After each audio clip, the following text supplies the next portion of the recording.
Hi guys, welcome back to Vince Tutorial. So for today's video, ituturo ko sa inyo kung paano gagamitin yung mga list method in Python. So meron tayong append, clear, copy, remove, count, extend, index, insert, pop, reverse, and the last, sort. So yan yung tatalakayin natin ngayon. First, I put color as my variable. So inside of my variable, I have list which is red, orange, blue, and pink. So that's my list in my variable color. So first I put comment. So first is append. Append is add element at the end of the list. So if you want to add element of the list, so you can use append. So this is how we use append in list method. So you call the variable which is yung color, and dadagdagan mo lang siya ng dot append. So in that append, we have two parentheses. So if you want to add color in the list, so you can make string. So lalagay mo dyan yung anong color na gusto mo. So nilagyan ko ng black, so which is black yung idadagdag kong color. So yung color na black is madadagdag siya sa last ng aking list, which is sunod sa pink. So let's print the color to see the changes of our list. So let's try to run this program.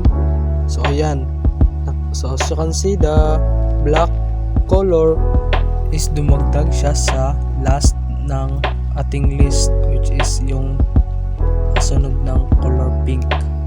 So that's how we use append in list method.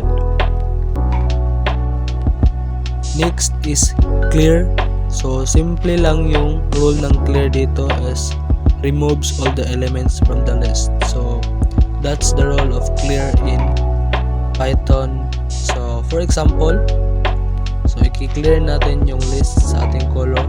So first, you need to copy the color variable, and like append, you put that clear, and wag nyo kakalimutan yung parentheses. So palagi nyong lagyan ng parentheses yung list method natin, and let's print the color. So let's run our program.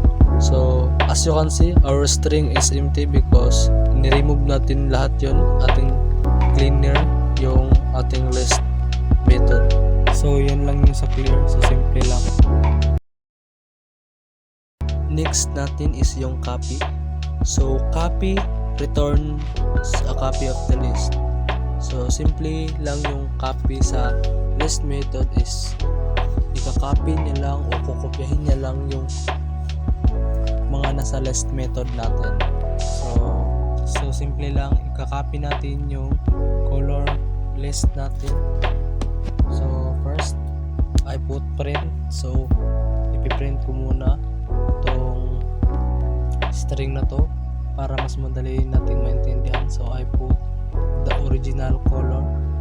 So ipiprint natin yung copied color din niya. So call natin yung variable which is yung color. So don't forget to close with parentheses. So next, color dot copy. So try natin i-copy yung color variable natin. So lagyan nyo ng copy, don't forget the parentheses, close and open. So next, we print this, print. So I put string pa rin. So I put string, so the copied color. So tapos sa copy color is nilagay ko yung variable na color. So if we run this program, so here's the result. So ayan yung result. So as you can see, same pa rin yung result kasi nga kinopyan lang natin yung list natin sa color variable. So yan lang, simple lang yung copy sa list method.